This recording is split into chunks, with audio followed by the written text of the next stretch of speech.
Alhamdulillahi Rabbil Alamin. Wassalatu wassalamu ala ashrafil anbiya'i wal mursalin wa ala alihi wa ashabihi ajma'in. Subhanaka la ilma lana illa ma 'allamtana innaka antal alimul hakim. Rabbi shrah li sadri wa yassir li amri wahlul 'uqdatam min lisani yafqahu qawli. وقال المصنف رحمه الله تعالى ونفعنا به وبعلومه في الدارين آمين. Rujuk kitab Tuhul Tulab muka surat 102. Baik, 102 baris bawah, 2 baris daripada bawah dan syarat dan syarat. Letak bawah soalan 102 betul? Ya, betul. Syarat 15 baris di bawah. 15? Ini tak ada 2. 202. Okey. Dan disyaratkan dan aurat, ini dan aurat. Bawah tu ada bawah. Dan aurat. Dan aurat. Dua baris dari bawah. Dan aurat perempuan. Ya. Cerita pasal aurat perempuan. Saya berkaitan dengan sembahyang, maka berkaitan juga dengan aurat. Jadi aurat yang syadid, strict dalam aurat ini sebenarnya adalah dalam sembahyang. Maka aurat di luar sembahyang itu khilaf, ada yang strict, ada syadid.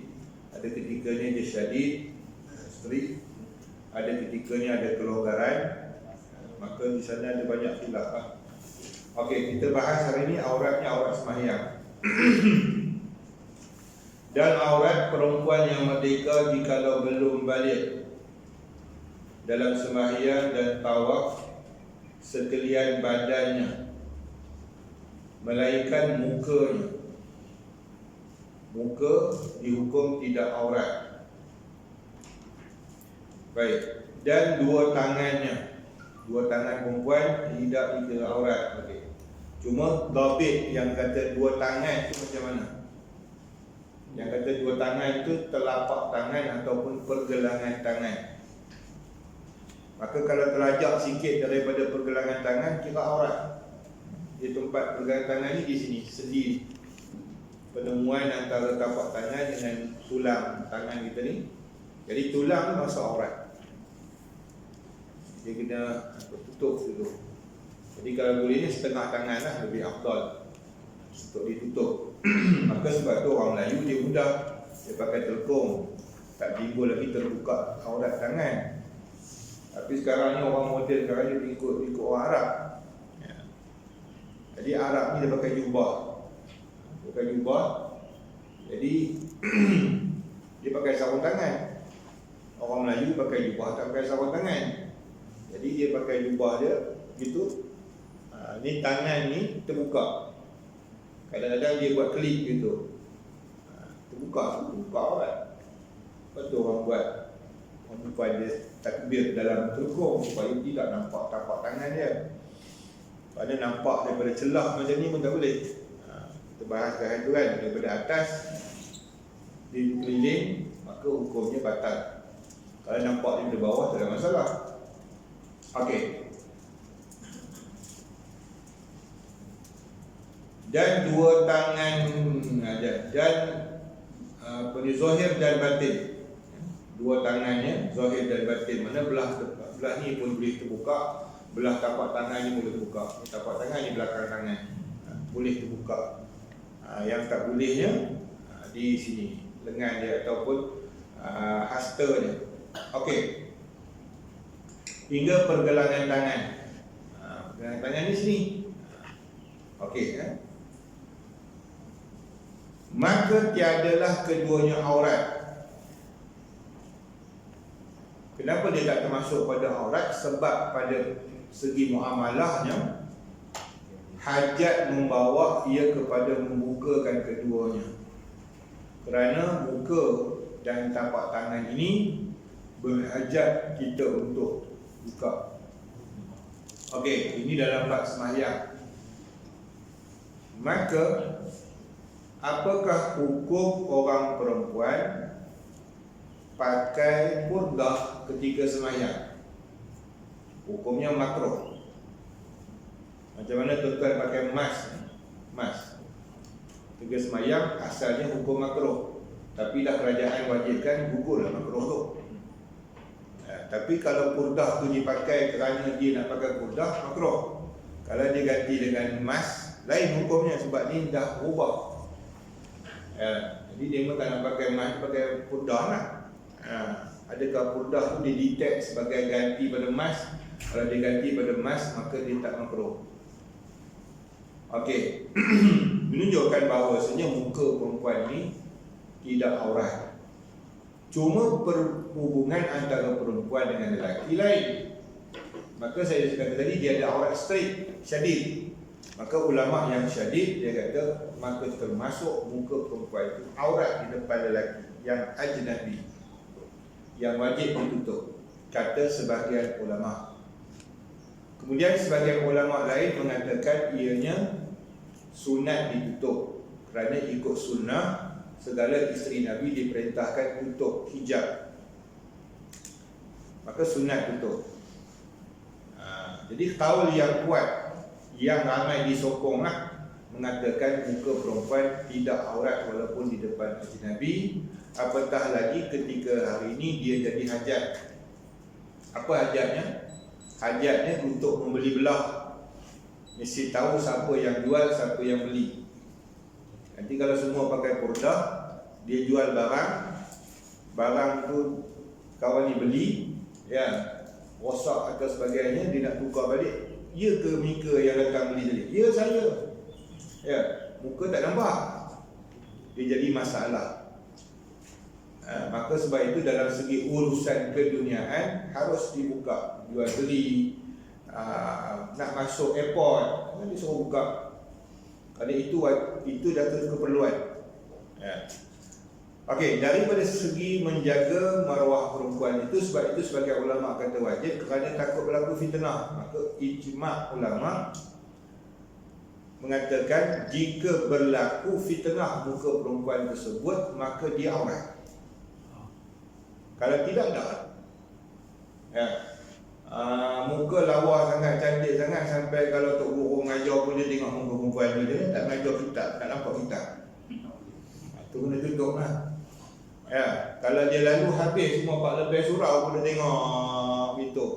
Itu fitnah. Tapi kalau dah tua dah, tengok pepok dah, orang tak lalu tengok dah, tak apa lah. Tapi dia nak pakai, sunat pakai.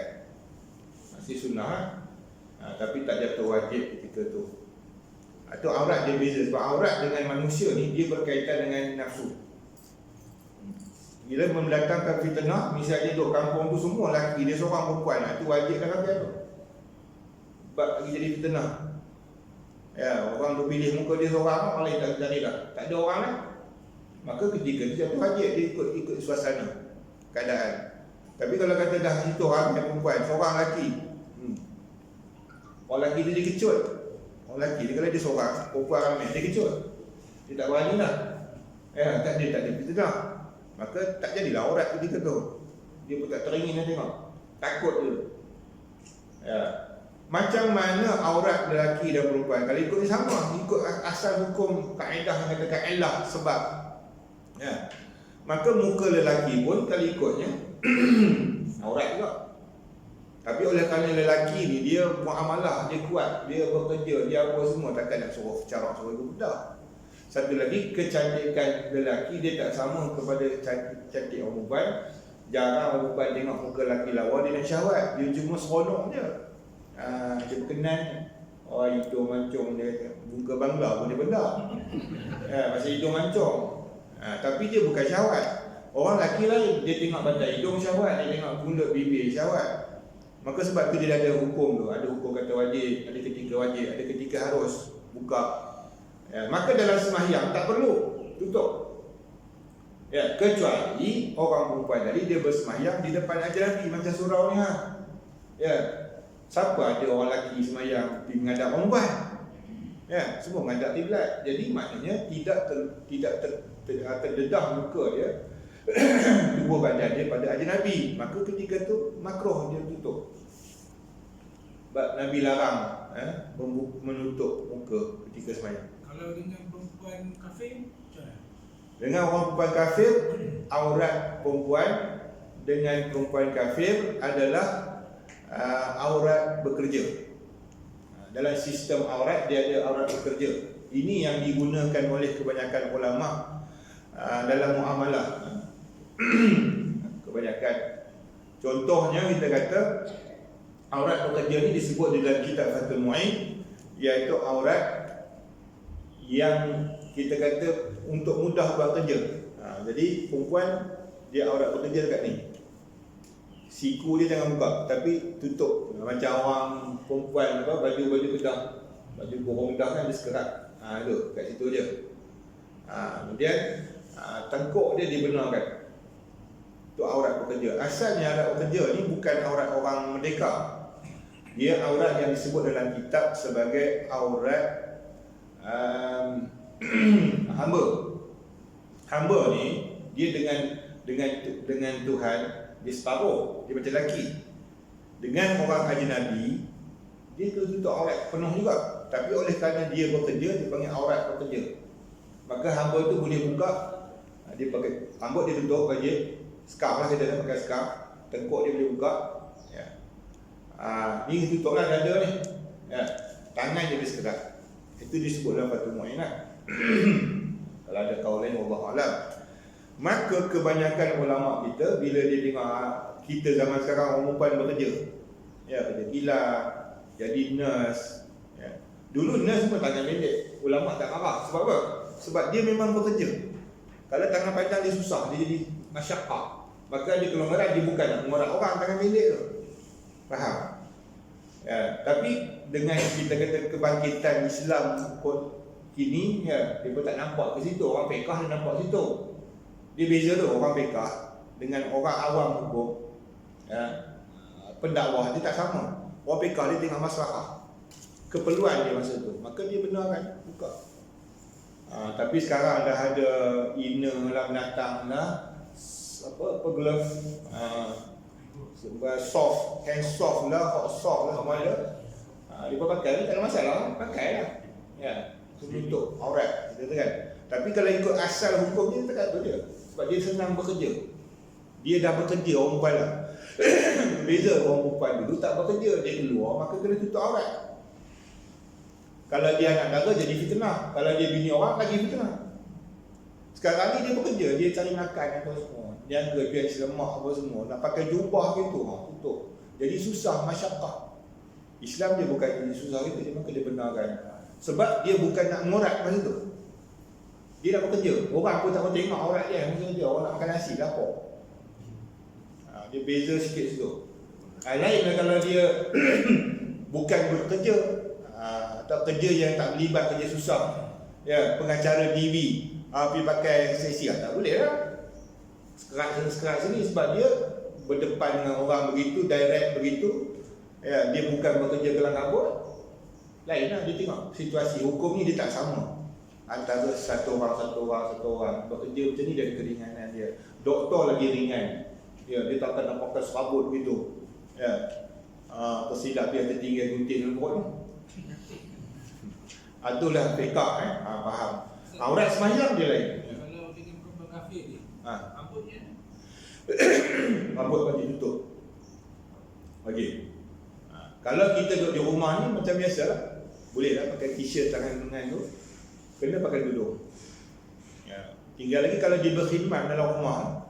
Okay. Jadi kalau orang tanya saya dalam masalah anak kita tahu lah kita ni ikut Islam tak sebenarnya. Bila duduk dalam kampus, ya, duduk kampus, dia pergi duduk dengan orang kafir, dia guna nak bagi jangan ada perpisahan antara kebangsaan apa semua, perkauman sebagainya ni.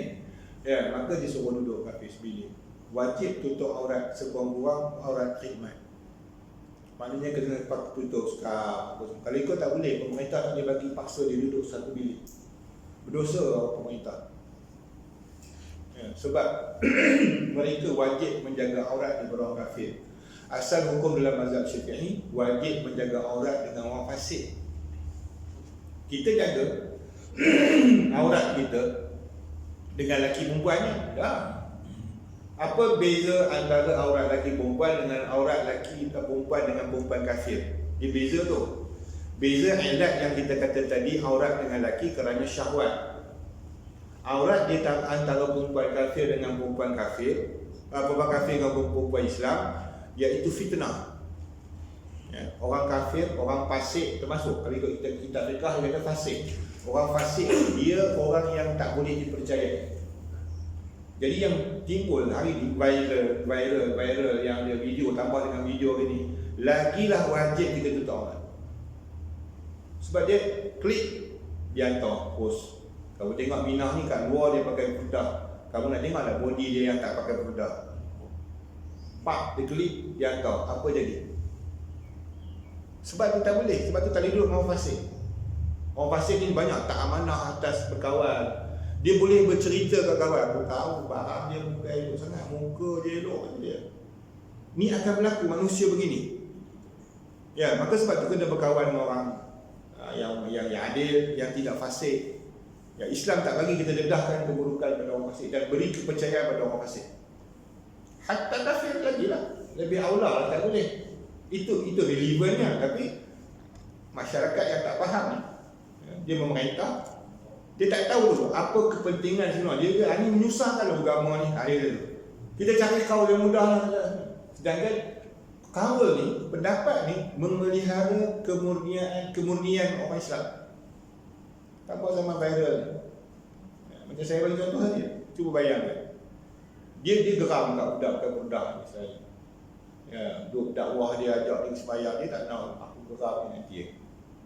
Dia intai-intai, dia duduk sebilik rumah. Ya, tangkap di gambar. Sekarang dia viral. Sebab viral tu perempuan tu haid, langsung tak dakwah, berhenti apa, lari, tak sekolah boleh jadi. Ini yang jadi kena jaga kawan, tak tahu dia fasik.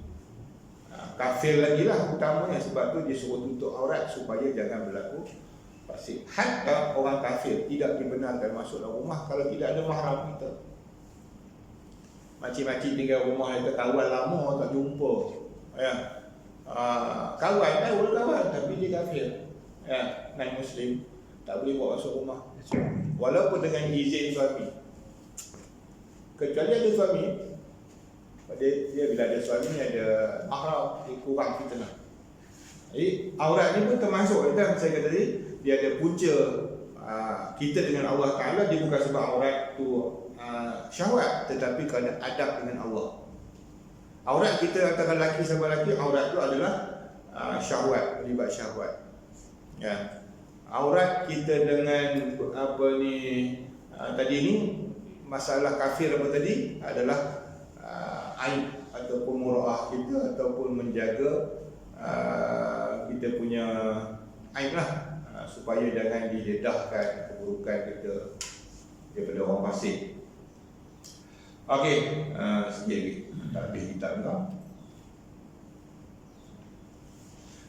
Okey, inilah nisbah kepada sembahyang. Aurat yang kita sebut tadi. Adapun nisbah memandang ajnabi, ni kata strict. Nisbah memandang ajnabi, maka sekalian diri perempuan aurat haram memandang. Okey. Sama ada perempuan yang merdeka atau sahaya orang. Jadi tengok balik ibarat kita. Penting dalam masalah mengaji fiqh ni tuan-tuan, apa sebab kita berlaku khilaf, berselisih pandangan ulama. Ada ulama dia baca, dia terus hukum, dia tak tengok balik apa dia punya word dalam tu, kalimah-kalimah di dalam tu yang menunjukkan sistem undang-undang. Okey, sekarang ni saya nak baca, sebab saya baca kitab saya lambat sikit, macam orang yang tak laju. Saya nak bagi tuan-tuan faham kenapa kita baca kitab dan kenapa kita pilih daripada kitab. Kerana kita nak ambil undang-undang asalnya. Bukan sekadar hukum haram, halal, haram, halal. Itu senang, siapa pun boleh buat. Ya, dia rasa dia haram. Okey saya ulang balik. Inilah nisbah. Mana hukum tadi diletakkan kepada siapa? Kepada sembahyang. Mana kepada hukum orang sembahyang tutup aurat seluruh badan kecuali muka dan tangan bagi perempuan yang merdeka. Adapun nisbah memandang ajnabi. Maksudnya memandang ajnabi, ya, orang tengok dia, orang lelaki tengok dia. Maksud ajnabi tu orang lelaki tengok dia. Maka sekalian dirinya, sekalian tubuh badan wanita tu haram dilihat. Faham? Kita tak boleh tengok muka perempuan. Orang perempuan pun jangan duk kerap sangat viral dalam Facebook apa muka lawa-lawa. Ni yang tadi seluruh diri haram. Ya. Tapi dia tak asyik tutup aurat. Dia tak faham tu aurat. Aurat ni seluruh badan. Seluruh badan. Ni kata ni sekalian dirinya, diri perempuan. Yang boleh buka muka tadi adalah sembahyang. Baik. Jadi oleh kerana orang perempuan ni nak beramalah, bermuamalah je, jual beli, melibatkan bertemu orang, nak kenal kamu siapa, anak siapa. Oh, ada saya anak cikgu sekian-sekian. Oh, dah besar dah. Tak adalah kita tak kenal muka orang. Maka tujuan itu je. Tapi kalau dipaparkan muka tu dengan make up, dengan cantik apa semua sehingga orang lagi tengok tak kedip mata, itu dah masuk aurat. Apatah lagi saja ditayang-tayangkan muka memek manjanya, lesung pipiknya, senyum simpuinya, ya, dekat pula dengan make up pun lagi, dengan apa semua, itu masuk aurat. Dia masuk sekalian tubuh. Jadi kita bermualah perempuan, kita bersembang cakap kita tak boleh renung muka dia, haram. Ya, sebab dia masuk aurat. Yang boleh tengok sekali imbas je, walaupun dia boleh buka muka dengan tangan sekali imbas. Dan syarak kata yang boleh itu pun sebab muamalah, bukan saja nak renung tengok. Bila awal ni, bila nak nikah pula lepas zina ni, aku ni dah tak boleh dia. Ya, bukan tak berani, bini tak takut aku dia. Dia teringat itu. Ya, sebab tu tak boleh. Walaupun tutup aurat. Apa dah lagi bentuk badan, cerita lain. Ini cerita aurat yang ringan. Okey, muka utamanya. Tangan tak berat. Sebab tangan dia bukan tempat syahwat. Kurang. Boleh tapi kurang lah. Tak semestinya sebab tangan pun dia tak ada daya tak ikan sangat. Kecuali dia memang tangan dia cantik, putih, melepak, jari luruh, kuku cantik apa semua, itu lain lah. Boleh tergambar macam-macam. Ya, maka jatuh aurat jugalah ketika tu. Dia tengok pada situasi dan keadaan. Tapi kebanyakan maka fiqah akan hukum kebanyakan. Kebanyakannya tangan perempuan tidak bawa syahwat, maka tak wajib ditutup ketika berdepan dengan orang. Ya. Tapi di sini kata sekalian juga, sebab ada je manusia ambil kesempatan daripada tangan. Ya. Kan orang buat iklan tangan perempuan cantik, bubuh bunga ros itu klik, bubuh dalam tempek kan. Woi, ini tengok tangan ni, dia kata tukang pegang bunga ni memang cantik ke. Dia akan jadi tu orang lelaki, dia punya minasi dia. Ya, dia akan pergi jauh. Bukan takat tu je. Ya, maka sebab tu diharamkan. Tapi dia buat macam mana? Okey. Haram kata dia memandang sama ada perempuan yang merdeka atau sahaya, sebab dia bawa syahwat. Itu penting. Dalam sembahyang tadi sahaya lain. Dia antara pusat lutut je. Ya, sebab dia bukan pasal syahwat. Okey. Itu hukum perempuan. Jadi kita boleh tak boleh dah pula kita nak wajibkan orang pakai burdah semua. Tak pakai apa, tapi tak boleh merenung muka. Mana lama tengok batai tu, tengok bibir dia. Ya. Itu. Sama juga lelaki. Ya, pasal Al-Quran kata Allah Sayyidina Muhammad. Perintah dalam Quran itu dia kata hendaklah orang lelaki merendahkan pandangan matanya pada perempuan, dan perempuan telah merendahkan pandangan matanya kepada lelaki. Sama je hukum ayat tu. Ayat tu dia dua. Satu cerita lelaki tu perempuan. Mana hukum sebenarnya menutup aurat satu kewajipan dalam sembahyang tu. Maka bila aurat dengan luaran, Kita yang tak boleh tengok, asalnya kita yang tak boleh tengok. Nampak orang tu ni macam tuan-tuan duduk rumah ni kan, takkanlah makcik-makcik tu nak keluar, nak sampah-sampah pakai tudung, tak keluar. Dia pun ada pagar atas tinggi tu tak apa nampak. Sama-sama dia pun tak keluar lah pakai tudung, dia pun sampah-sampah. Kita nampak dia tak tudung, kita pun jengok lagi. Haram lah. Sekadar kita tengok, tak boleh tengok lah, haram. Sebab itu hak dia, rumah dia, tempat dia ni. Siapa suruh dia buka? Biasa kan. Tu rumah dia, kita tengok apa-apa aib rumah dia. Tu asal hukum sebenarnya. Tapi oleh kerana kita nak pelihara orang ramai, takkan nak biar pagi-pagi ni balik semayang dosa apa, maka kita pun tutup aurat. Itu kepentingan orang tutup aurat juga di rumah, supaya jangan Pak Haji ni ambil peluang 2-3 kali. Lantak dia lagi tak berdosa. Ya, siapa suruh tengok apa. Itu asalnya sebenarnya memang kita yang kena jaga mata kita. Ya, sebab tu hak dia, kawasan dia. Ya. Tapi sekarang ni ulama minta bagi pandangan yang lebih strict sikit, tak boleh keluar di pintu rumah tutup aurat. Supaya tak berlaku lah orang ramai tengok, datang fitnah pula, rumah pula dekat-dekat, bukan macam dulu. Dulu ialah satu kampung tu, ya, mak kita dulu mana ada pakai tudung kalau pergi bakar sampah tu kan. Kalau mak saya pun tak. Ya, siapa orang tutup dulu, kadang berkembang di luar tu. Ya, sidai baju. Ya, kenapa? Suasana ketika tu lain hukumnya. Orang tak peduli, orang tak hitai aib orang. Ya. Sekarang tak boleh lah orang hitai. Rasa tu hujan duduk situ, kita duduk jauh-jauh tengok mana kan. Rumah pula dekat-dekat. Itu bahaya. Maka ketika tu berubah kok, ulama pun suruh tutup aurat keluar. Kalau ikut asal perintah, kita yang tutup aurat, mata kita rendahkan kalau nampak aurat. Jadi bila kita terdampak aurat, maka ketika itu wajib rendahkan pandangan mata. Pasal ada je manusia yang tak tutup aurat, maka ketika itu wajib kita rendahkan. Jangan marah dia je. Marah bukan main, apa hal dia tak mau tutup aurat, tapi mata dia tunduk gitu. Sebenarnya perintah Tuhan, mata kamu dulu nombor 1, perintahkan supaya tunduk. Okey, maka dia berdosa tak? Buka aurat berdosa lah, terang-terang. Ya, jelas. Yang buka aurat berdosa, yang melihat aurat pun berdosa. Sebab tu lah orang marah. Itu dia, habis. Dan ada pun aurat khonsa muskil, maka iaitu seperti aurat perempuan. Aurat sajad. Saya pun tak tahulah apa sebenarnya kementerian kena buat satu tindakan lain lah. Ketika mendaftar anak, mesti pastikan doktor yang meletakkan jantina dia. Ya. Jadi dia buat masa zaman tu mana ada bapak dia yang daftar Muhammad Sajjad. Sama ada khonsa ke tidak kita pun tak tahu. Dia claim diri dia khonsa.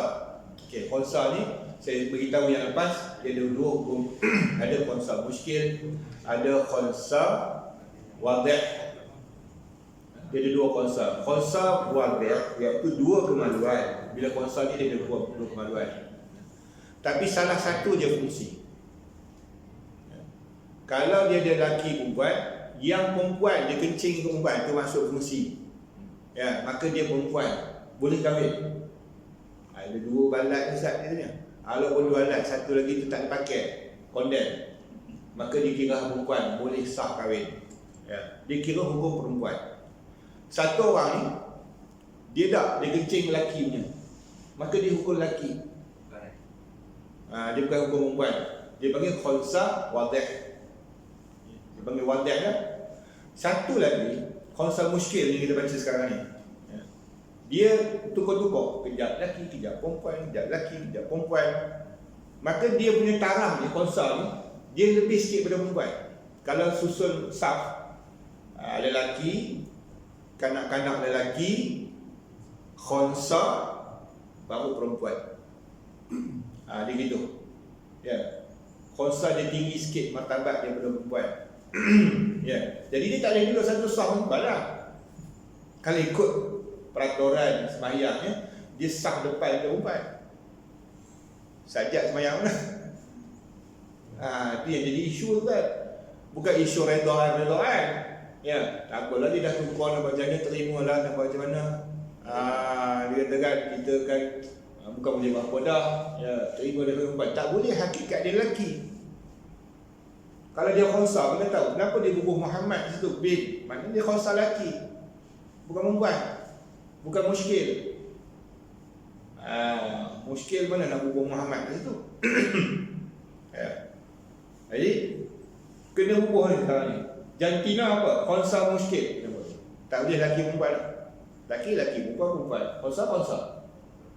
Kena ubah. Dia tak faham tu. Itu masalah agama ni kena keseluruhan. Ya. Pemerintahan dia kena tahu benda tu berkaitan. Benda ni kita Islam bukan baru 2-3 hari. Islam berzaman lah. Patut dia baca kitab. Masalah ni kita tak baca kitab. Benda mufti tak nampak benda ni sebab tak berlaku. Bila sekarang baru berlaku, baru terfikir. Benda tak berlaku. Tapi kalau dia awal kita ikut kitab. Tak meletakkan, tak boleh ni aib dia, tak boleh tak. Sekarang ni hilang aib ke apa tak aib, lagi aib. Itu masalah dia. Okey, jadi kalau dia lelaki, bahaya. Dia gerak macam mana ganti dia tetap lelaki. Ya. Dia duduk satu saf dengan perempuan, haram. Walaupun perempuan tak tengok dia dengan syahwat. Dia masalah tu, masalah aurat, masalah bersentuhan. Bersentuhan perempuan tanpa lapik, melihat aurat perempuan tanpa berlapik, ya, hukumnya haram walaupun tak ada syahwat. Kalau berlapik, bersentuhan, ya, haram kalau bersyahwat. Kalau datang fitnah, ya, macam juga batal wuduk. Batal wuduk sentuh perempuan, ya, sentuh perempuan batal wuduk. Tapi kalau berlapik tak batal wuduk. Kalau bersyahwat, ya, haram lah sentuh perempuan. Berlapik, walaupun berlapik haram sentuh sebab syahwat, tapi tak kata wuduk. Dia nampak itu. Tapi kalau dia sentuh, tak ada syahwat langsung. Aku dengan bini aku, tak ada hari pegang, tak ada syahwat kata dia. Masa pegang gitu, takat pegang tu, batal juga wuduk. Dia kira syahwat gitu, bersentuhan. Haram juga kalau ada Nabi. Kalau perempuan lain, isteri orang ke, bukan isteri kita, ya, sentuh. Tak ada syahwat, saya sentuh je, saya salah, tetap haram. Dia bukan kira tu. Okey, habis. Jadi khonsa muskil ni, maka iaitu seperti aurat perempuan. Segi aurat dia macam perempuan, saf dia depan pada perempuan. Boleh ni ingat ni orang perempuan, nak tahu adalah khonsa lah. Jika sahaya perempuan, habis tadi khonsa, seperti aurat sahaya. Sahaya perempuan seperti aurat sahaya. Ada ke orang mundan duduk dengan orang perempuan duduk seorang? Pening tu. Kalau dah boleh semayang duduk satu tempat, seorang boleh ke? Takut berlaku itu haram. Dan jika ia orang merdeka seperti aurat perempuan yang merdeka. Dan jika carik kainnya. Okey, habis tu. Siapa ada kitab titik tu, sekarang sambung lagi pening. Dan baru ceritalah di istinaf.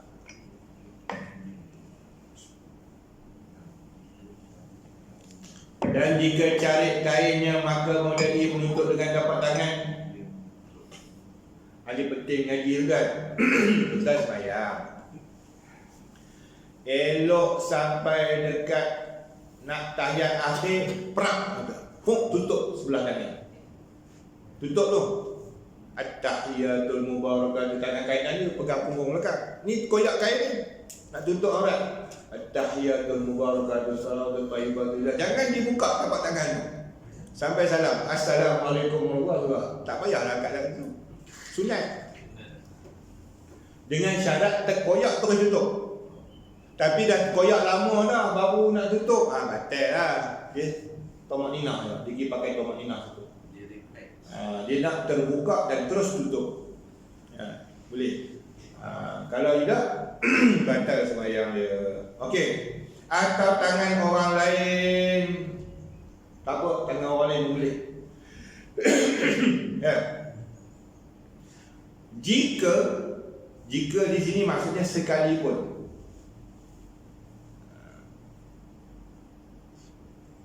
haram bersentuh pada antara pusat dan lutut pada tangan orang lain. Kalau sedap bahasanya tuan-tuan nak tambah sekalipun, bukan nak tambah kita ke guru.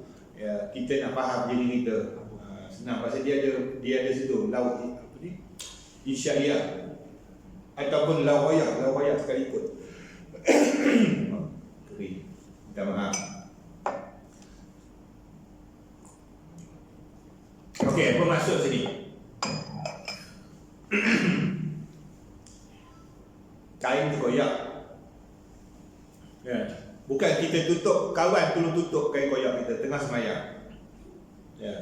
Dia tengok terkoyak, prak, dia pun tutup. Ya. Sah semayang. Sekalipun haram. Tahu haram? Haram menyentuh aurat orang. Ma la yahrumu nazruhu yuhramu lamsuhu. Ma la yuhramu nazruhu wa yuhramu lamsuhu.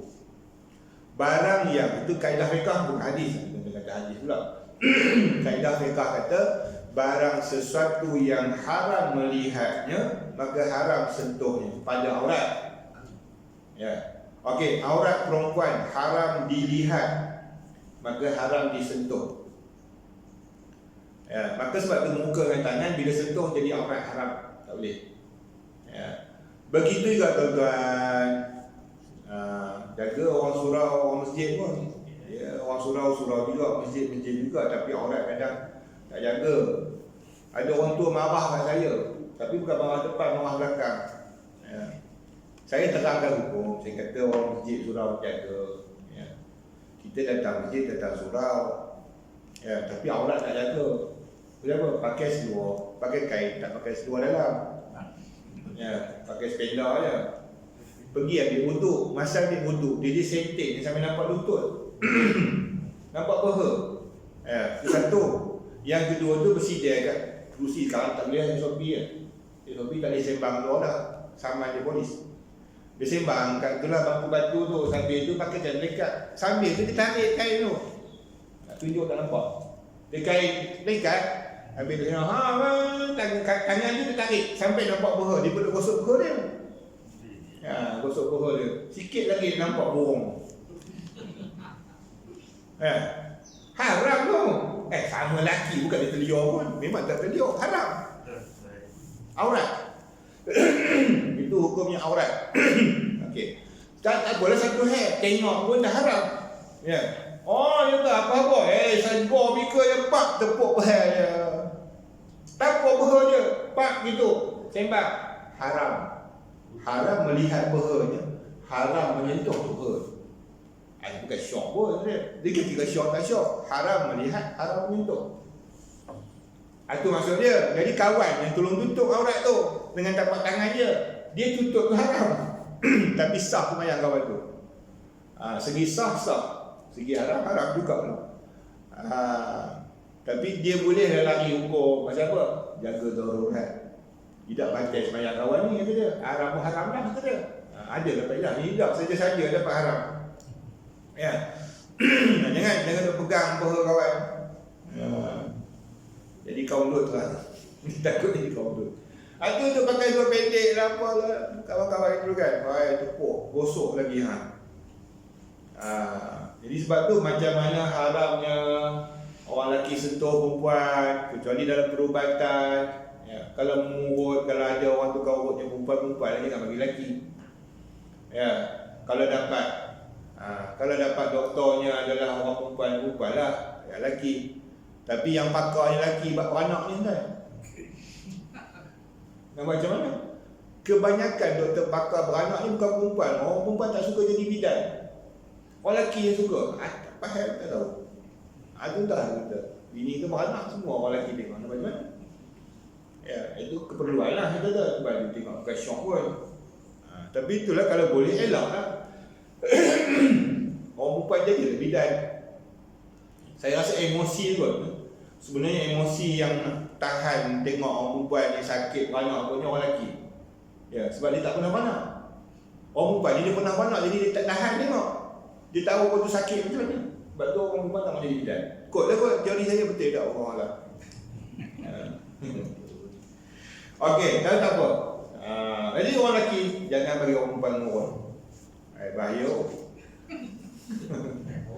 Dia mula-mula sakit urut tak apalah, tak adalah rasa seronok. Dah hilang sakit tu, syukur lah. Okey. Haram sentuh. Kecuali darurat lah. Orang perempuan dia jatuh, nak pegang tangan, kena angkat. Tak boleh haram kata, tungguin bulan je. Mampus tumpur situ orang perempuan tu. Tak boleh ketika tu darurat. Darurat tak kira dah haram masa tu. Jaga nyawa dia lebih utama. Ya, kita biar gitu, tak apalah makcik dan saya tak boleh pegang makcik, haram kata. Orang tina teman pula cemburu kata dia. Datang lori lah kau makcik tu mati tu. Masa tu tak boleh hukum haram dah. Ya, gugur jika tu darurat. Angkat tak tepi lah, jangan peluk tak lepas-lepas lah. Kita tak boleh. Dan jika tangan dirinya yang lain daripada tempat yang membatalkan wuduknya lah. Dia cerita bekah, dia punya imaginasi bekah tu kadang-kadang tak terfikir kita. Kalau dia sentuh tempat wuduk, batal jugalah. Ya, perempuan sentuh, batal. Abang kerja abang semayang saja yang pegang kain koyak tu je. Ya ke? Batal terus semayang. Perempuan isteri kita batal wuduk sentuh. Tak boleh nak pegang hukum kitab ni pula. Atau bekah ni tengok pada aspek lah hukum. Lepas tu kadang-kadang ulama' dia berselisih. Macam isu saya nak kongsi. Bukan nak condemn, nanti nak tunjuk tentang pandangan bekah. Keluar viral baru ni, keluar tajuk. Mufti Kelantan mengeluarkan fatwa, okey, cucuk vaksin pada ketika puasa tak batal puasa. Cuma dikaitkan dia kata jika ada swab test maka tak batal juga. Saya tak tahu sama ada orang yang type dia punya penyataan itu salah ataupun tidak, ataupun dengan sebab memang khilaf. Ya, wallahu a'lam bissawab. Dia kata selagi tak sampai ke Hong Kong, dia kata tidak batal. Baik. Saya secara peribadi yang saya faham lah, menyalahi lah, berselisih lah sikit dengan pandangan. Kalau betul itu pandangan Mufti Kelantan lah. Sebab dia tengok, dia faham Hong Kong.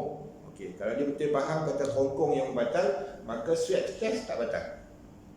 Siapa nak ikut pandangan, terulang lah, itu pandangan dia.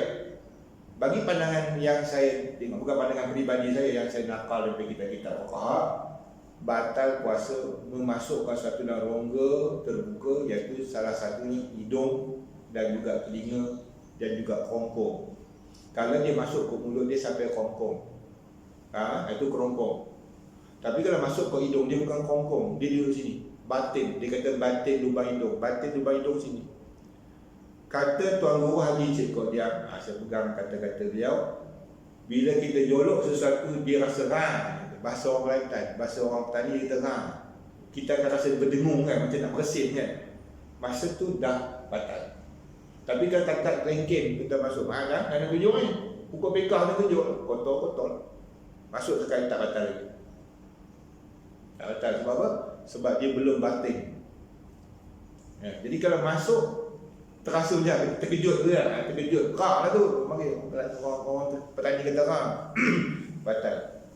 Jadi kalau swab ni dia bukan tekan dia masuk tu tuan-tuan, saya tengok dia panjang ni, masuk ke dalam, dia keluar darah, maka batal. Sebab dia pada lubang hidung, lubang telinga dia bukan kerongkong. Rongga terbuka di otak sini, rongga ni terbuka, asal rongga belah dalam, rongga ni masuk dia jugalah. Perut kita tu rongga, ya, otak kita ni rongga, telinga kita ni sampai ke otak. Jadi telinga ni dia terbuka sampai ke rongga. Dia bukan rongga, telinga ni bukan rongga, dia lubang. Tapi lubang ni dia sampai ke rongga otak. Hidung ni rongga dia sampai ke otak, dia bukan kerongkong. Tapi walaupun kita kena, dia masuk ke kerongkong. Ya, jadi mungkinlah beliau faham yang kata hidung tu batin dia rongga. Jadi siapa pegang hidung batin dia rongga, khilaf, tak batal. Tapi siapa pegang macam saya yang kata batin rongga tu, batin hidung tu kat sini, dia masuk je nak bersin, itu kira kira rongga sentuh batin lubang hidung, batal. Tapi kalau mulut tak, dia nak tekak sampai huruf kha. Itu jelas bukan kerengkung, dia sampai makhraj kha. Gitu. Ada situ.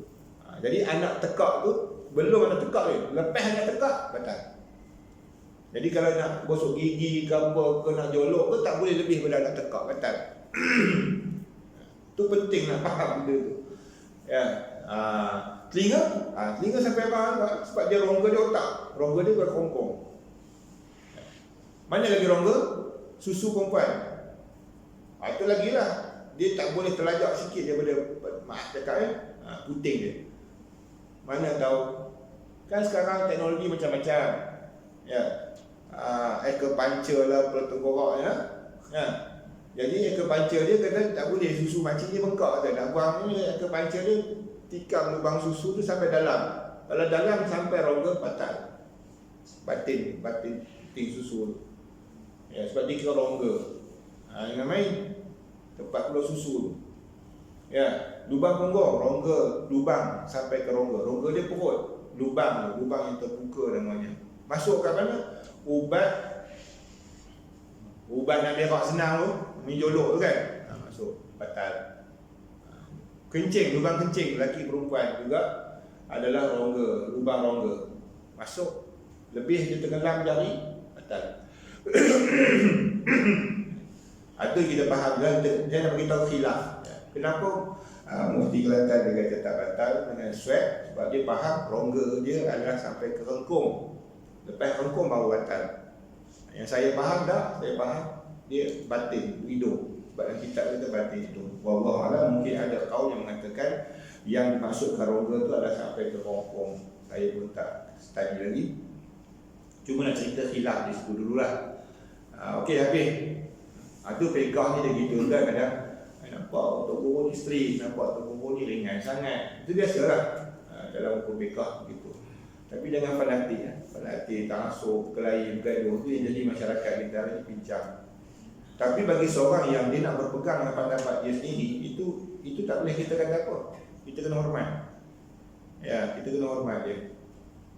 Dia kata saya agak batal, kan kebetulan tu lah. Saya rasa tak batal kata. Tu. Tapi tak boleh aku punya bodoh yang tu bukan batal. Itu maknanya tak hormat pandangan orang. Tapi dia berasal pandangan jangan main pakai hitam. Kalau tak ada dasar, ya, di keluar hukum itu tak boleh pakai. Ya. Maka jikalau tiada dapat penutup Arab mereka yang cukup 2 abimani. Itu bahasa Arab tu. Asalnya su'atani dalam bahasa Arab, tapi saya tak tahu mari mana bahasa Melayu kata abimani. Macam bunyi bahasa Arab. Kalau ada Google tengok. Tapi su'atani dalam bahasa Arab dia su'atani. Maknanya tak ada benda yang boleh nak menutup aurat kita, bahan barang apa tak ada boleh tutup aurat, melainkan boleh tutup kubur dan dubur dia. Itu kata abimatani atau su'atani. Ya, macam mana tuan? Ada daun 2 layer gitu. Tutuplah dengan daun tu. Atau ada sepeda lah senang betul. Pakai sepeda je, tak ada lain. Saya 2 ada je. Okey. Maka wajib ditutup kedua-duanya. Wajib nak semayang juga pakai sepeda. Tu dia. Kain lain tak ada semua. Dan jika salah satunya jua ya, ada sekeping dia tutup belah depan. Okey, sekarang ni kita su'ata ni ataupun kemaluan kita depan belakang dikira 2 tu. Satu depan, satu belakang. Dubur pun kemaluan, depan pun kemaluan. Okey, nak tutup mana satu? Ada sekeping dia. Ya, daunnya sekeping. Kalau tutup depan, belakang tak boleh tutup. Tak boleh tutup belakang, depan tak boleh tutup. Takkan masa rokok, ya, tutup belakang.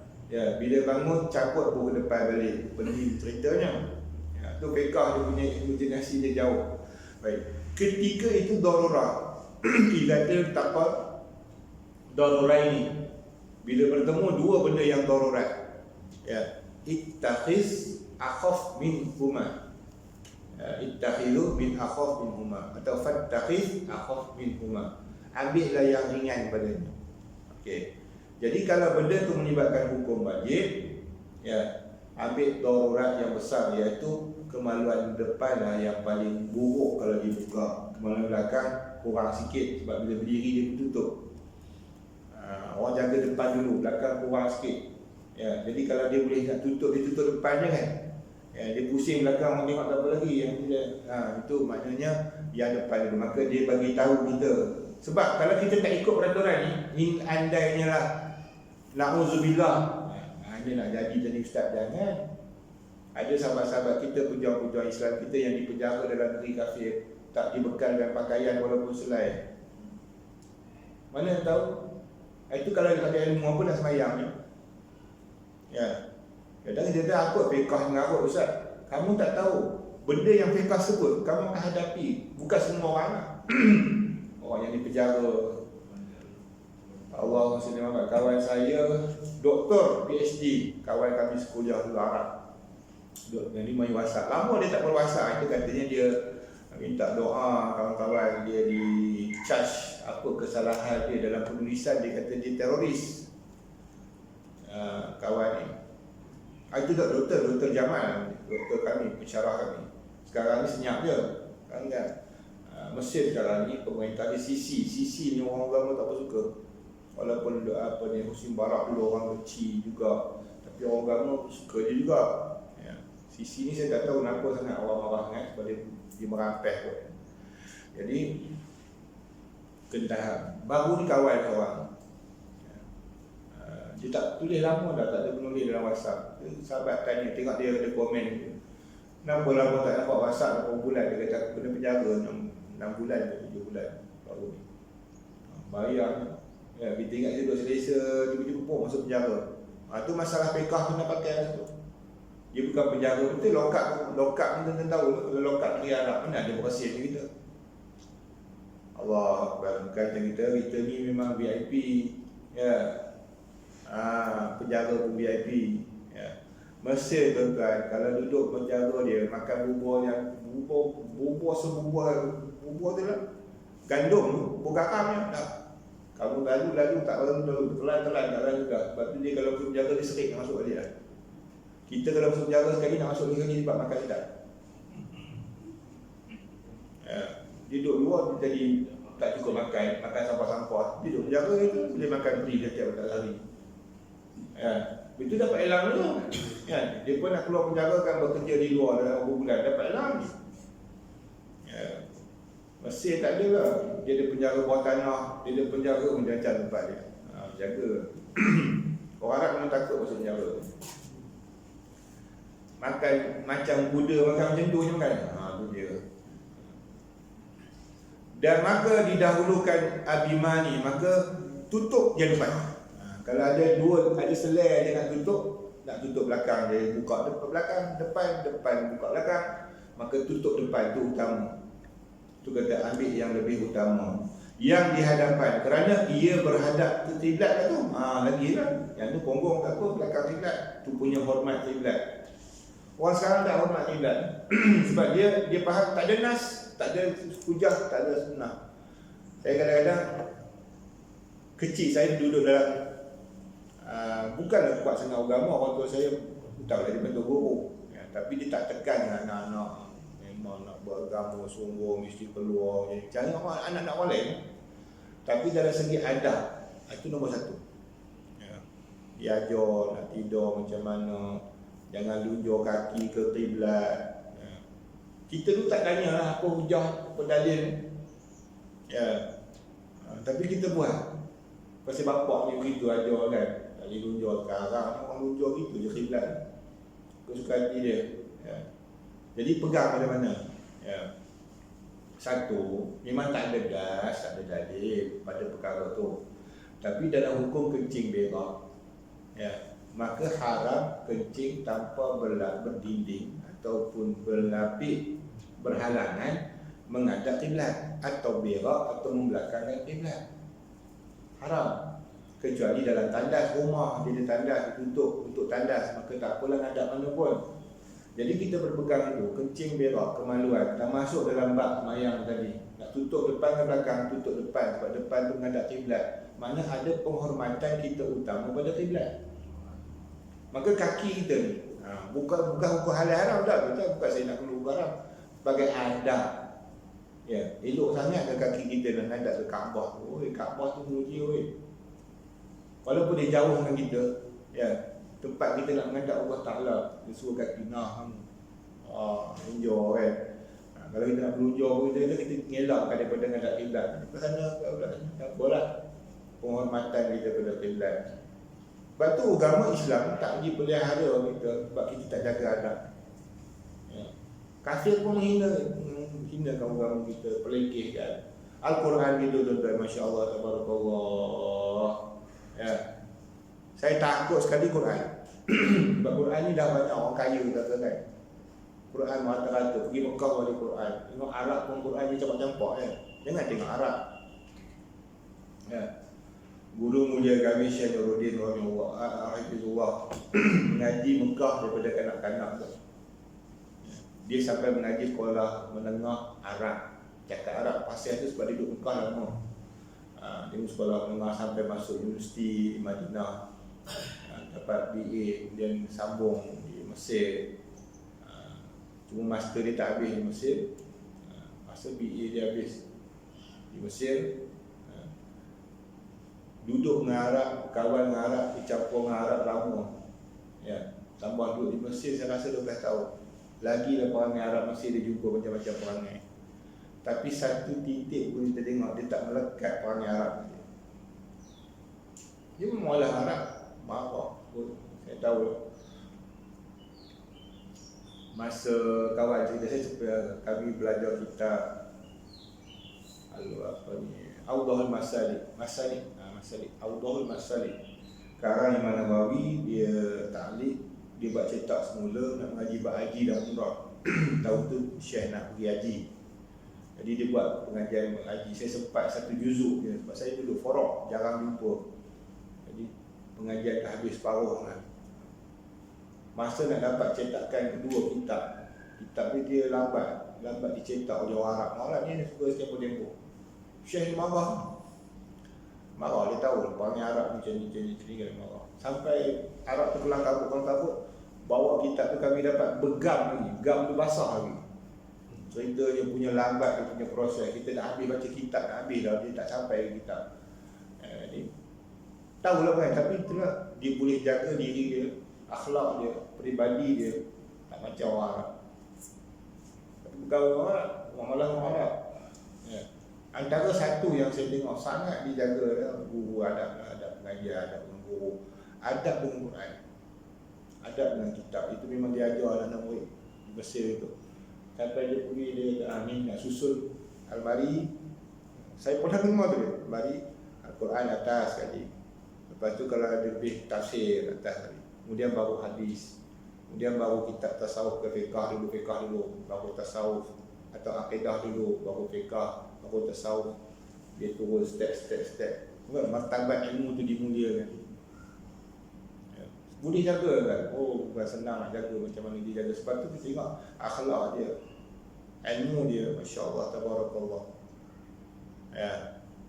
Kita pun dengar kan macam mana ceramah dia. Sebab dia jaga adab. Ya. Adab sangat-sangat. Kemudian Quran lah saya tengok. Itu depan mata sendiri. Ya. Saya pun terikut jugalah. Kemudian ada penjemput dia di Kemuting. Satu surau di Kemuting. Surau lah. Surau dia macam ni lah, tuan-tuan. Tapi surau lama. Ada pintu buka. Dia tak saja dia melawat datang tempat amplifier. Kemudian ada satu rak atas. Atas rak tu ada Quran. Dia orang letak kotak apa benda lah, kotak kosong atas Quran. Dia tengok dia angkat, dia angkat tak tepi. Saya punya rasa malu kat surat tu. Kami tumpangnya untuk dia orang yang tolong minta saya panggil dan share. Masa tu dia duduk di Kedah tu, masih di Kedah lah. Belum lagi balik ke Indonesia, belum lagi buka Bogor punya pondok. Jadi kita tahu dia tegas orang tua dia tu. Ya, dalam segi tu jaga sungguh adab. Saya pesan mana-mana surau masjid, susun Quran dia betul, jangan letak walaupun Yasin atas Quran. Sebab Yasin tu campur doa, campur wirid, campur apa, dia kurang martabat daripada Quran. Jangan letak atas Quran. Begitu juga kita baca Quran. Ya, baca Quran. Habis baca Quran, tutup, ambil handphone letak atas Quran. Itu memang biadab. kunci kereta letak atas Quran. Itu biasanya spek dia sebab tak boleh buka dalam kitab. Saya pun lupa dalam kitab lah, menceritakan tentang adab dalam Quran. Dia kata sebab bila contoh ni macam ni Quran kan, ya. Saya letak sesuatu ni, mana siapa yang mulia? Yang ni yang mulia. Ni mulia, dia mahal 300 kita kata contoh macam ni, 2 ringgit setengah. Ya, total beli mahal. Reband lah, apa benda lah, ada sampai 1,000. Jadi rasa mahal Quran RM15 je tak atas. Ya, dia macam tu. Sebab tu dianggap dia jadi pelapis pula bagi barang mulia kita. Ya, alas. Patutnya Quran itu dialas. Macam kata jawab orang dulu pupuk pelapis kan. Mana mulia, pelapis ke jawab? Jawab mulia, pelapis ke kat bawah. Ya. Itu namanya. Jadi bila letak Quran di bawah, spek di atas, mana spek tu mulia pada Quran. Jadi Quran tu talam dia. Tapi biasa kita tengok nak baca Quran, nak beribadat, tapi kadang-kadang ulama kata haramnya, bukan makruh meletak sesuatu benda di atas Quran. Namanya hukumnya haram, bukan makruh. Ya, tu jaga, tu Quran lah utamanya, jaga. Baik, ke mana nak pergi tajuk kita? Lari lah tu. Keutamaan tadi ni. Mana mengajak kiblat, ya, runjuk kaki, ada hukum, tak ada hukum kan? Ada adab je, adab kita dengan kiblat. Nanti cerita tadi tu pasal Quran melarang kan? Bersalahan dubur lagi pada olehnya ia tertutup dengan 2 pinggangnya atau ponggongnya pinggang, 2 ponggongnya. Jadi kalau belakang dia tutup, masa duduk rokok dia duduk sujud baru dia terbuka. Tapi hadapan ni bila-bila boleh terbuka. Maka wajib tutup depan tu. Itu relevan tak relevan nak dahulukan. Jadi menetapkan nak tutup kubur dengan dubur tu. Ya, entah mana-mana tu Ustaz tak nak meletakkan hukum tu kena cermat. Ya, tak boleh menentang. Jadi apa alasan dia kata tutup depan? Dia mesti bawa 2 alat sekurang-kurangnya. Untuk mengiyakan perkataan dia mesti dahulukan tutupnya depan. Bukan sekadar mengeluarkan hukum tak itu. Bukan jawab sekarang. Saya rasa haram kot. Saya rasa macam boleh, tak ada masalah lah kan. Itu orang sekarang mudah menghukum. Dia mesti ada ilat, mesti ada sebab. Dan wajib atas sikit ya. Dan wajib atas seorang itu menghasilkan kain penutup aurat dengan dibelinya. Mala yatimul wajibu illa bihi fa huwa wajib. Tu kaedah tu hafal. Enggak lihat. Saya hafal masa zaman sekolah dulu. Saya antara orang yang malas nak menghafaz matan. Oi, terang saya. Kalau orang kata saya tak alim, dia jangan aku. Saya kalau baca kitab, saya boleh ngajar. Kalau tanya, direct kadang tak boleh jawab. Sebab ilmu fil kutub wala fil sudur. Ilmu dalam kitab. Orang lain ilmu fil sudur. Ilmu dalam dada bukan dalam kitab. Ya, saya terbalik, ilmu dalam kitab dan dada kosong. Jadi kurang hafaz, sebenarnya kurang hafaz. Tapi ada benda yang kata barakah dengan guru ni. Ya, antara beberapa kaedah yang saya sebut tu yang saya dulu dapat dulu lah. Masa sekolah dulu. Bukan saya bawa hafal 3 hari dulu. Lepas tu kalau tak ada tambah, tak ada lah. Sampai masuk universiti ke apa, tak ada penambahan. Hafalan saya kurang. Jadi antara tu lah malaitimul wajibu illa bihi fa huwa wajib. Selalu sangat ustaz sebut hafal, bukan hafal berkitab. Kalau hafal berkitab dah banyak lagi kena hafal, tak larang. Banyak benda kaedah, tapi jadilah macam tak ada orang kan. Tak ada rotan kau jadi. Tak ada 10 2 jadilah. Mala yatimul wajibu illa bihi fa huwa wajib. Barang yang tidak sempurna dengan sebab dirinya, maka ketika itu yang tak wajib menjadi wajib. Itu senang saya terjemah. Okey. Betul, minum air ni bukan sunat. Harus. Tapi saya minum dapat pahala. Sunat. Apa ustaz mana hukum? Kalau saya tak minum, saya tak ngajar tuan. Maka ketika itu saya perlu minum. Paling ringan hukumnya sunat. Ya, kadang-kadang jatuh wajib. pada nak membetulkan bacaan Quran. Tak boleh jadi hilang makhraj orang. Maka ketika wajib minum. Tapi janganlah buka puasa lah. Ustaz itu kan kata boleh minum tadi kan. Dia cerita kalau tak puasa. Ingat pula mereka hukum baru pula. Begitu juga benda tu tak wajib. Tak wajib membeli kain. Tak wajib betul. Tapi tak ada kain nak pakai nak sembahyang. Maka ketika itu wajib beli. Dengan harga umpamanya. Tuan cantik tu. Tak buat ada kitab. Apa mana harga umpamanya? Harga shilling. Harga misir bahasa Arab. Harga umpama harga misir, harga shilling. Harga semasa. Kain kita katalah gajah duduk ke gajah tidur ke gajah baring ke, katakan kebanyakan kedai harganya RM24. Oh, kira standard tu. Tiba kawan ni jual RM50. Kamu nak kain mayang RM50. Tak wajib beli. Ya. Kalau ikut hukum Islam dia ringan tau. Ya. Masa emas jual RM1 sekeping, RM5 sekeping. Syaitan-syaitan yang bertanduh. Ya. Harga dia dalam 8 kupang je, model 4 kupang je. Bila masa mula PKP dulu ni, emas tak ada. Ya, sekotak RM1, RM1.20. Ya, sekeping RM2. Kita tak mau beli boleh. Hak kita kan. Kalau ikut kerajaan tak boleh sama. Kalau ikut hukum Islam, kerajaan tak boleh sama. Siapa? Pasal harga emas mahal. Masa tu dia tak jual dengan harga semasa. Tak wajib beli. Hukum Islam dia ringan dalam apa? Ya, kalau ikut sembahyang dengan Allah Taala. Sembahyang dengan Allah Taala. Kita dengan Tuhan. Kita tak ada kain nak beli. Duit ada RM50. Memang boleh sangat-sangat beli. Atau RM500 pun bagi sikit kan. RM500 dah okey. Boleh makan sehari suntuk. Boleh kenyang, boleh pergi macam mana ke nasi Arab pun boleh. Kain jual RM25. Sepatutnya RM24. Berapa?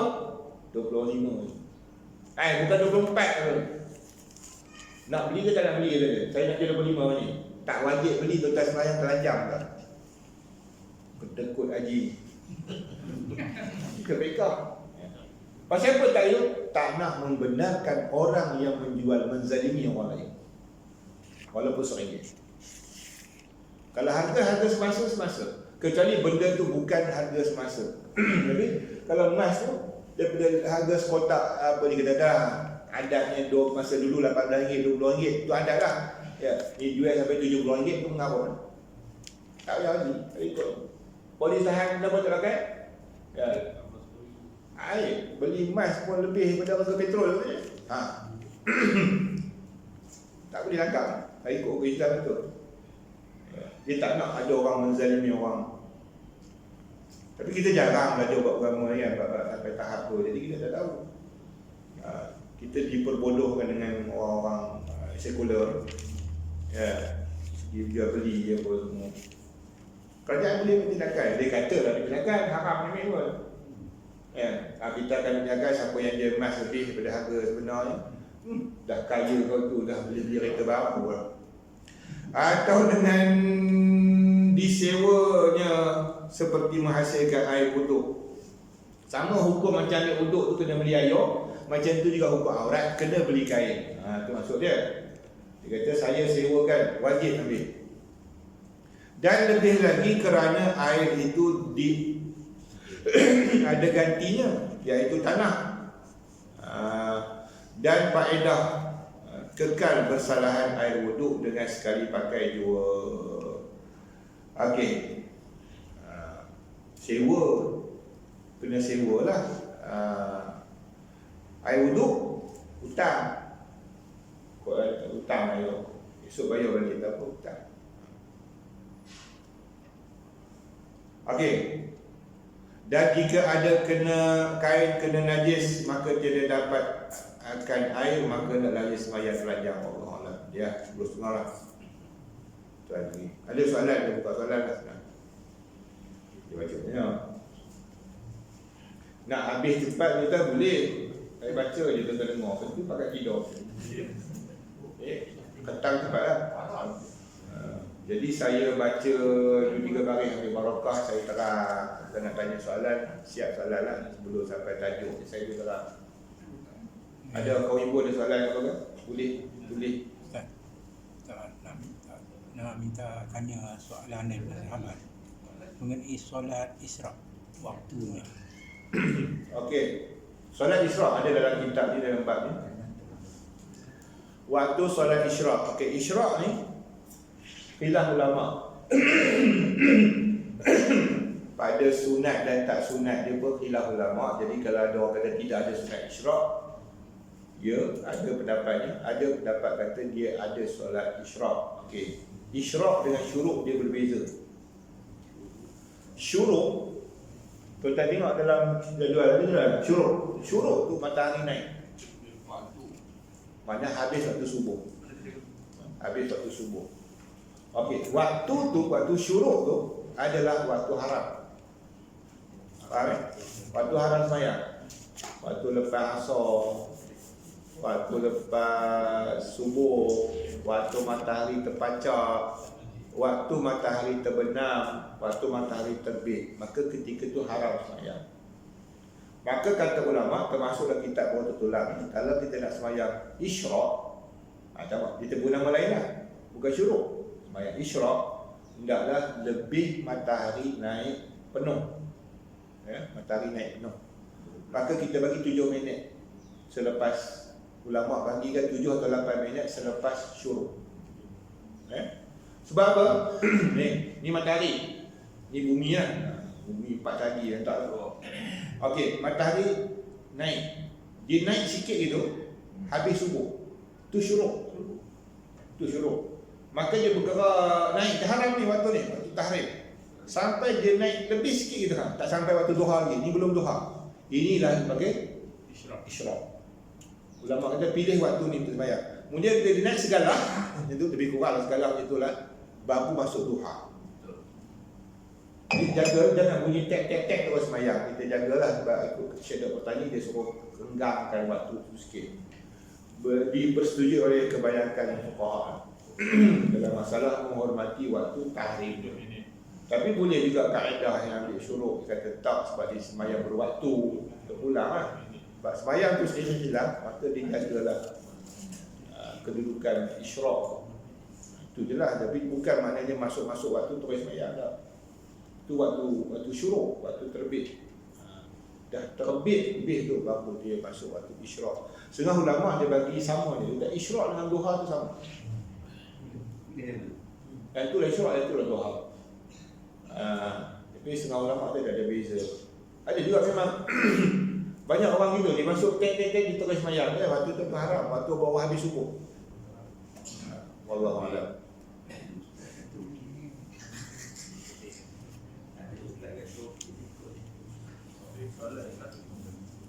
Ada soalan?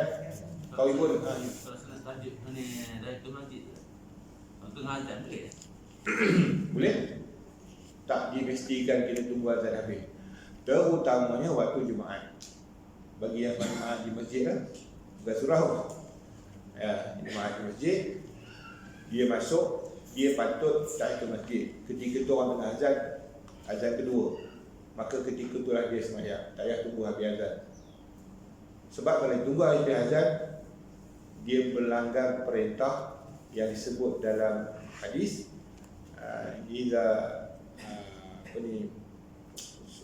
Apabila naik hadis ni, bila naiklah seorang khatib ke atas mimbar, maka jangan kamu sembahyang. Itu dalam kitab fiqh ada kata itu.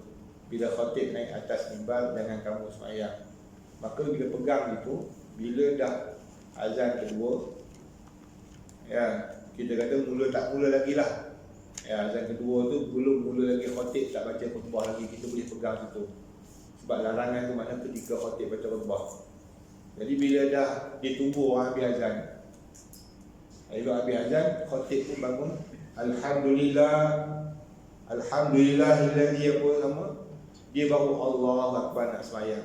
Ketika tu haram. Tak boleh, sebab Nabi larang. Jadi sebab tu masa azan tu sembahyang. Masa azan tu tak ada larangan, tak ada makruh pun. Yang makruh ni masa jamban, sebab tak boleh jawab. Dengar orang bang kita masuk jamban. Tak boleh lah hantu tu masuk jamban itu. Tapi kalau tahiyat masjid tak ada larangan pun. Maksudnya kalau kita masuk tu tengah azan kita solat. Terus solat. Tapi adat orang Melayu begitu. Bila masuk tunggu azan habis dulu baru sembahyang terpulang. Tapi kalau jemaah ni memang buat. Lepas tu lain tak boleh lagi lah. Jemaah dengan buat. Sebab jemaah tu dia bergantung dengan tu. Sebab kaedah dia, saya nak ulang balik dalam kitab Buratullah, buka dalam kitab Bajuri, kitab rendah lah kan. Hukum larangan bab jemaah tadi saya ulang, ada dua hadis. Satu hadisnya yang masyhur dalam kitab kitab Nabi Jumrah Bukhari. Nabi tengah khutbah, Nabi tengah baca khutbah. Bila baca khutbah, nampak seorang dia masuk duduk. Nabi kata as-salaita, tengah Nabi khutbah, Nabi tanya as-salaita. Dia kata la, qum farka'. Nabi kata bangun rokok, maknanya bangun sembahyang. Farka' rakaatain, dia pun bangun sembahyang 2 rakaat. Satu lagi riwayat hadis yang kuat, Nabi tengah baca khutbah, tiba-tiba ada orang sembahyang. Dia berkata Ijlis. Jadi saya pun tak perasan hadis yang kedua. Jadi bila saya berbicara dengan kawan di Mesir dulu ni, saya kata tak boleh. Nabi suruh bangun sembahyang. Kemudian dia kata tak, mufti masjid dia suruh duduk. Saya tengok dalam kitab fiqh. Rupanya hadis tu berlainan. Hadis tu dua-dua sahih. Tapi ada mazhab pegang hadis yang kedua, maka jangan sembahyang waktu tu, haram mutlakan. Ada yang mazhab kata boleh sembahyang ketika tu. Maka kitab fiqh kita dia gabung dua hadis tersebut.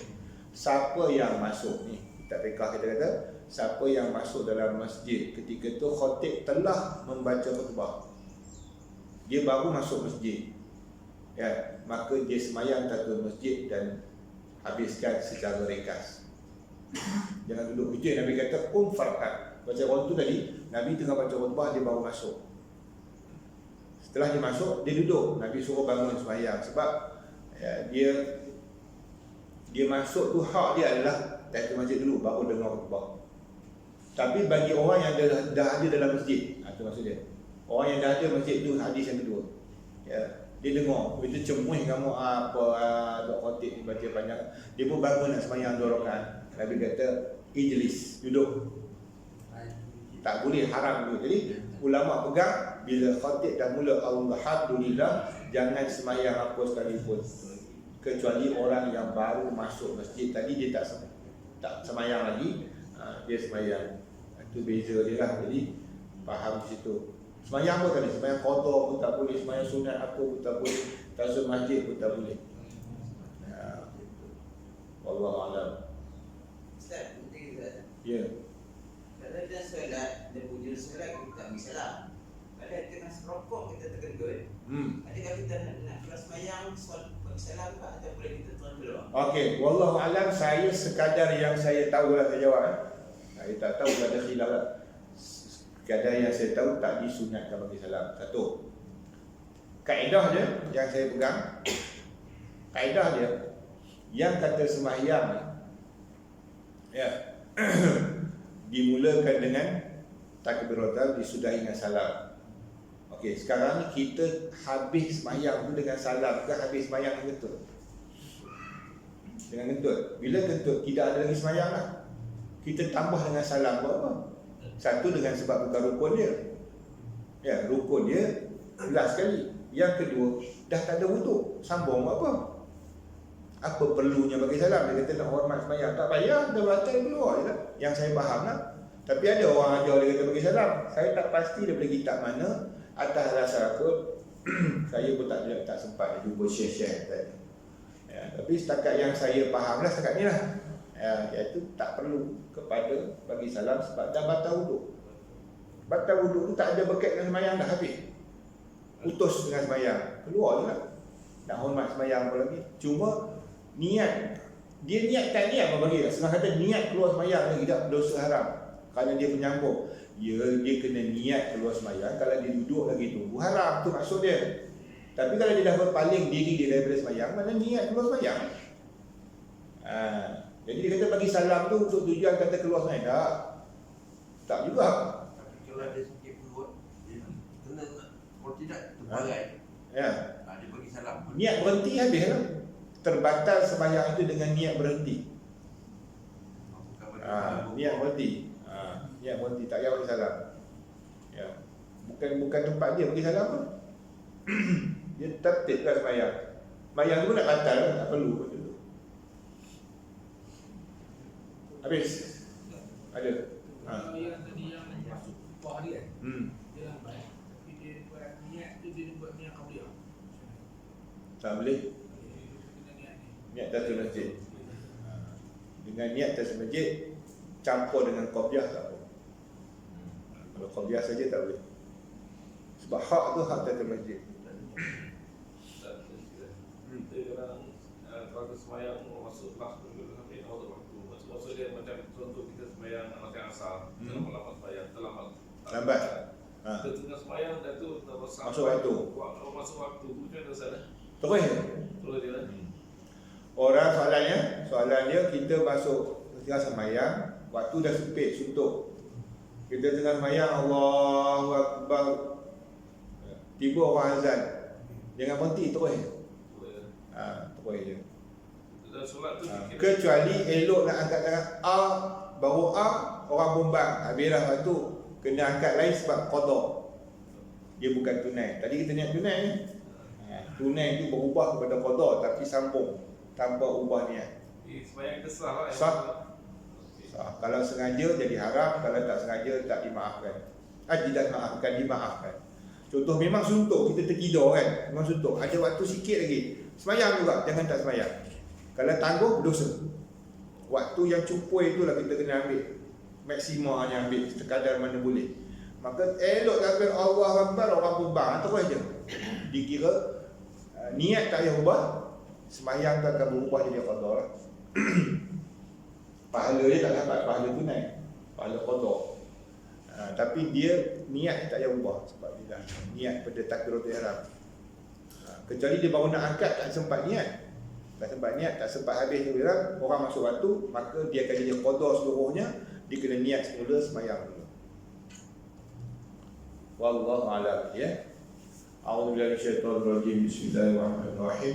Alhamdulillahirabbil alamin wassalatu wassalamu ala asyrofil anbiya'i wal mursalin wa ala alihi washabihi ajma'in.